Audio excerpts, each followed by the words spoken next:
We're less than an hour away now from an unprecedented event at the state capitol. A death row inmate will answer questions from a House committee through a live stream camera in prison. Robert Roberson's testimony is part of an effort by state lawmakers to determine whether he was wrongfully convicted of murdering his young daughter more than 20 years ago. Our J.D. Miles joins us live from Austin outside the Capitol with more on what we can expect when that hearing begins at noon. J.D.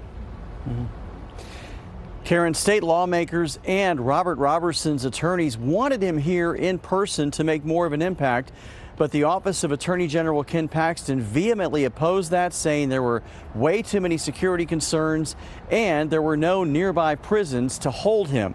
The purpose of this committee meeting today that starts at noon is to find out why the junk science law passed by the state in 2013 did not work to commute Roberson's sentence or give him a new trial. It's unclear whether this hearing, which starts in less than an hour, will work to do that. Just 4 days ago, Roberson was minutes away from being executed, while a flurry of legal motions and appeals ended with the Texas Supreme Court issuing a stay.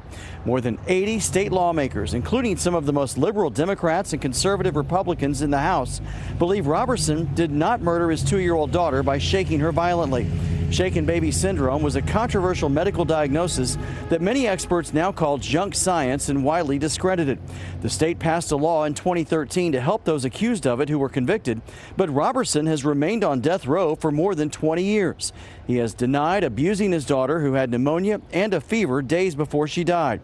Among those not buying Roberson's innocence, Attorney General Ken Paxton's office, which has argued that shaken baby syndrome was not the only evidence in the case, and continues to push for a new execution date.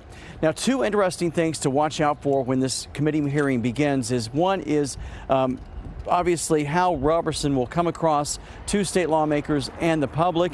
His attorney says he was diagnosed with autism and can sometimes be very cold and unemotional. Also, it'll be interesting to see how much the state lawmakers try to probe into Roberson's actual guilt or innocence. If nothing else, this should be an interesting spectacle.